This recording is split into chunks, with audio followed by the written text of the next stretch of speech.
periphrastic perfect, which is formed with the feminine noun of the main verb in the accusative plus an auxiliary verb. A periphrastic perfect is like I have done, I have seen, I have made. You use an auxiliary verb plus a main verb.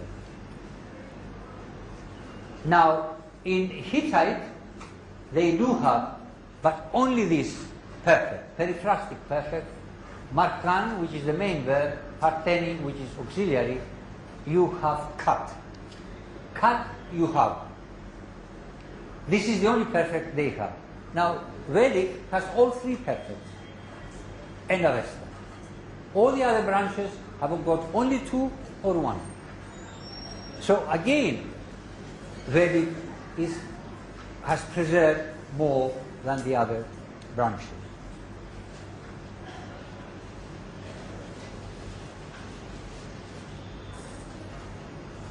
Can we have the next one, please?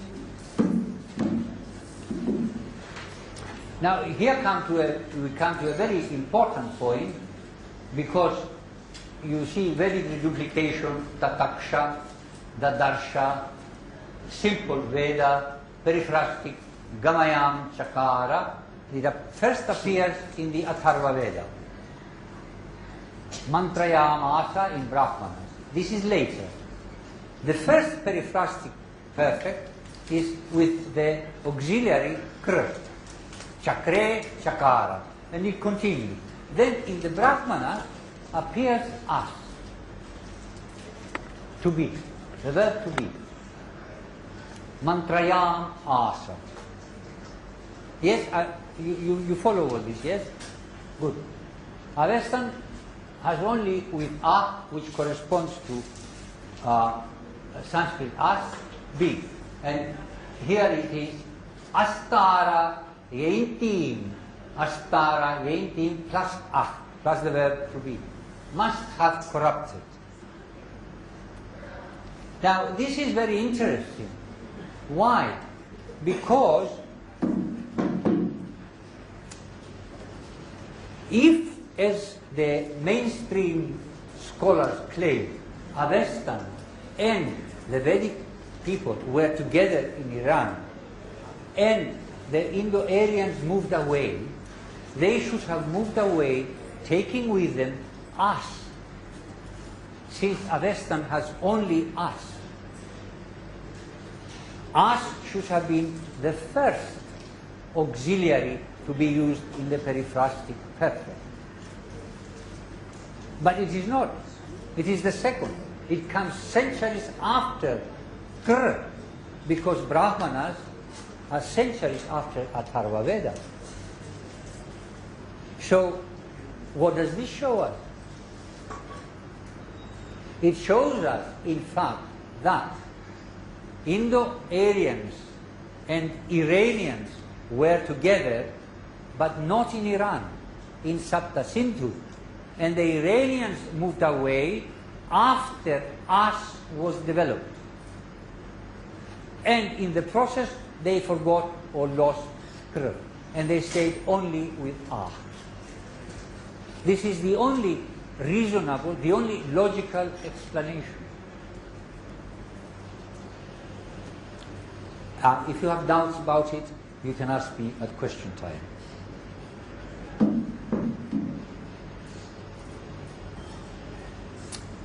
Next one, please. Well, here we are again with the original Western mainstream the Aryan invasion theory, and here where the Indo-Iranians were together as one group, and the Indians, the Aryans, the Vedic people moved away into Sapta Sindhu.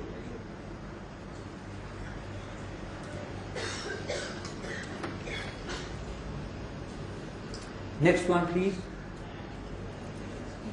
Now, this shows the great, very close relationship between Avestan and Sanskrit. You see very easily the connection. Of course, the original Sa in Indo-European, in Avestan became Ha. Hauma, Ahura, Hapta, Hindu. And Saraswati, do you know how it became in Avestan? Saraswati? The river Saraswati? Harachvaiti. Harachvaiti.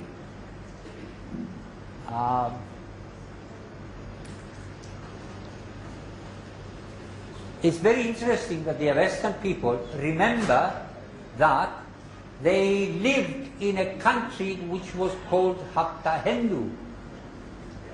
It's also very interesting that from the middle period onwards of the Rigveda mandalas, the term Sapta Sindhu is being used. It is not being used in the early mandalas. 3, 6 and 7. In books 3, 6 and 7, Sapta Sindhu, the phrase is not used. You have Sapta Yahweh, you have Sapta Srotas and so on. 7 rivers, yes, but not Sapta Sindhu. Sapta Sindhu appears in the later books, which again indicates that the Iranians moved away after this notion was developed. And they had this collocation, this phrase, 7 rivers, Sapta Sindhu. You follow me? Good. If you don't, ask me at question time. Next one,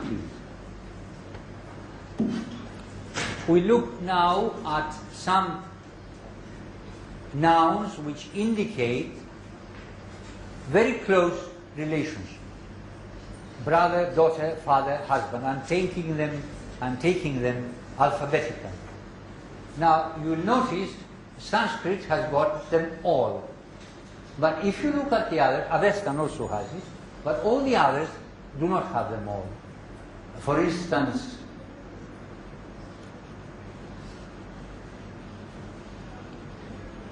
Hittite hasn't got brother. Celtic hasn't got daughter. Baltic, Slavic and Hittite hasn't got the word for father. Isn't it interesting? I mean, what could be closer than having a father? So why would you change this word? You would only change it because you've lost it, because you've traveled away, it got forgotten, and you met other people and you borrowed their noun for father. And the same with the rest of it. The next one, please. Here we've got other, mother, sister, son, and wife or mistress. Again, observe here the wife. It's not in Tocharian, Armenian, Hittite, Italic, that's Latin, Celtic, Germanic, Slavonic. All these languages do not have the common name Patni, Avesta, Pasni, Greek Potnia, Lithuanian Patni. These 4 languages retained it, but the others lost it. And you have a different word here, a different word there, different word there, different. It's not as though you've got another word that's common to them or is common to 2 of them. Each one of them has got a different word. Now this again indicates that this is the correct word and that these moved away and lost it.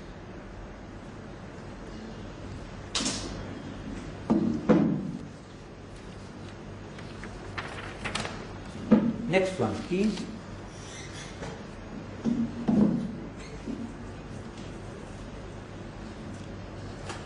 Now, there are many aspects that one could examine in the Rigveda, but I'm taking philosophical, religious, linguistic and so on. But I am taking just a few here, the religious side, the philosophical side if you like. There is polytheism. There are many deities as in all other Indo-European branches. Agni, Indra, Varuna and so on. Dozens of them. There are 33 in fact, but there are more than 33 as you know. There is also henotheism because different hymns praise a different deity. So that means that the family which produced that hymn worshipped that deity more than others. That's henotheism. But then you have also monotheism. That is, all deities, all worlds, all creatures come from one, which remains unmanifest. All gods share in the asuratva, in the lordship, in the divinity which is one and great. Great and one is the divinity of all gods.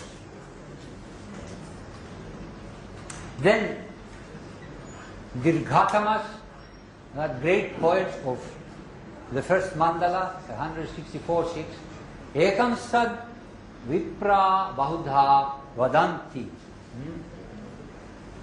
agnim yamam matarishvanam ahu.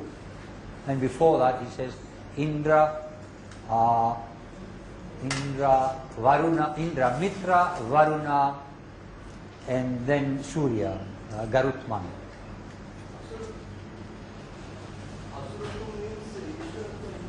I'm sorry? Asuratva. You are interpreting differently things. Asuratva means not God, demonic. No.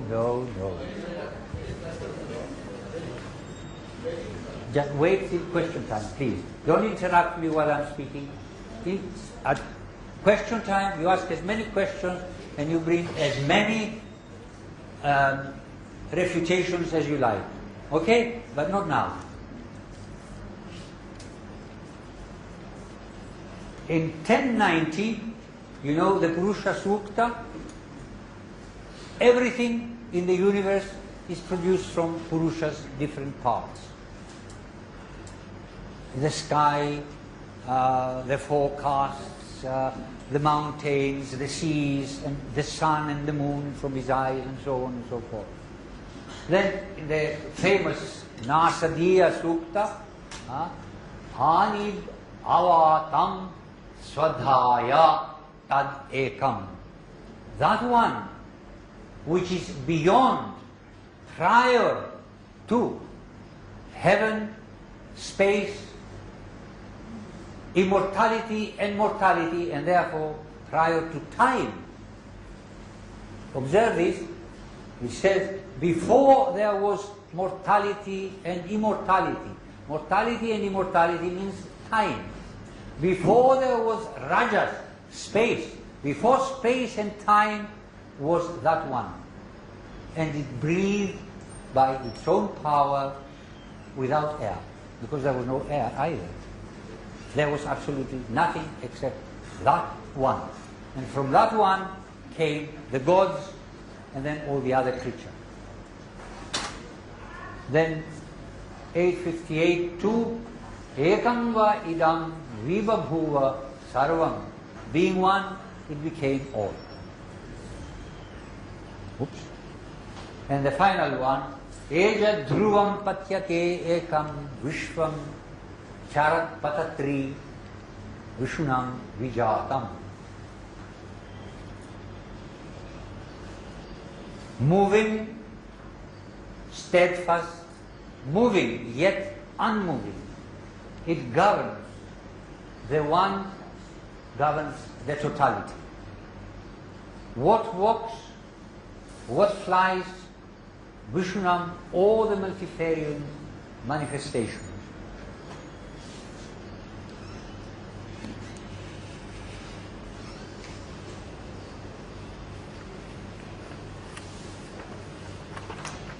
Well, I think I've given you sufficient to show you that the Rigved does contain just about all philosophical and religious ideas that you may meet anywhere else. It contains linguistic elements that you will meet everywhere in the other Indo-European branches. As I said before, at the beginning, I confine myself to the Indo-European field because that's the one I know. I don't know other fields. I don't know Chinese or Japanese or Dravidian or anything else. But the important thing is that these people, these barbarian nomads, as they used to call them, had in fact the concept of the unity of the universe before, thousands of years before anybody else. And thus they showed that far from being, in fact, barbarian nomads, they were among the most civilized people the world has seen. And these are your ancestors.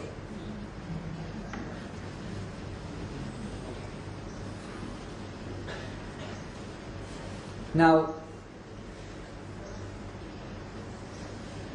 the Rigved and the Vedic culture is not a culture that builds large buildings, has machines, tools, weapons of war and so on, as other cultures. The Rigved is a monument of words and great poetry.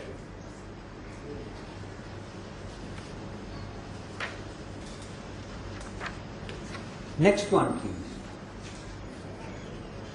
Well, we go back to our initial position where we have the 5 tribes living peacefully, sometimes not so peacefully. They did have their quarrels, and expanding outwards. Now, and this is very, very curious, Baudhayana, you've heard of Baudhayana, he wrote Shurva Sutras, Shrauta Sutras also. Now, in the Shrauta Sutras, chapter 18, verse 14, he speaks of 2 migrations from this point, one eastward and one westward. Let's have the next one, please. The eastward one is called Ayava, because the leader was the Ayu, and the westward one was called Amavasa, because the leader was Amavasa. Now, the eastward migration went into the Gangetic plain, and there developed the Gangetic civilization, the 16 Janpadas, and so on and so forth. What's of interest is the westward migration, because he talks about Parshus. First of all, he talks about Gandharis, then Parshus, and then Arathas. Now, Gandharis are obviously these chaps here. Parshus are obviously these chaps in Iran, in Persia. Who are the Arathas? Now, in the Caucasus mountains, there is a mountain called Ararat. Have you heard of it? It's supposed to be the mountain where the Noah's Ark landed after the flood. But below, there is a country and a people and a language called Urartu. So you see, Arathas could be either... The Arathas could be either connected with the mountain Ararat or with the people Urartu. So, in fact, Baudhayana tells us very plainly that there was a migration from Sapta Sindhu northwestward, and there you have moving the Tocharian branch, and then the Iranian branch, and then all the other branches into the Middle East and into Europe. Professor Witzel of Harvard translated this passage from Baudhayana, but he played crooked. He mistranslated it deliberately. He spoke about the Eastern migration and placed it in phrastic perfect, which is formed with the feminine noun of the main verb in the accusative plus an auxiliary verb. A periphrastic perfect is like I have done, I have seen, I have made. You use an auxiliary verb plus a main verb. Now, in Hittite, they do have, but only this perfect, periphrastic perfect, markan, which is the main verb, parteni, which is auxiliary, you have cut. Cut, you have. This is the only perfect they have. Now, Vedic has all three perfects, and Avesta. All the other branches are centuries after Atharva Veda. So, what does this show us? It shows us, in fact, that Indo-Aryans and Iranians were together, but not in Iran, in Sapta Sindhu. And the Iranians moved away after As was developed. And in the process, they forgot or lost Kr, and they stayed only with Ah.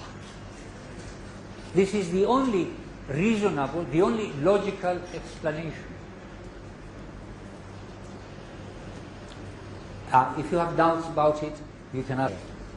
The first periphrastic perfect is with the auxiliary Kr, Chakre, Chakara, and it continues. Then in the Brahmana appears As, to be, the verb to be. Mantrayam Asa. Yes, you follow all this, yes? Good. Avestan has only with A, which corresponds to Sanskrit As, be. And here it is Astara Yeintim. Astara Yeintim plus A, plus the verb to be. Must have corrupted. Now this is very, have we got only two or one? So again, Vedic has preserved more than the other branches.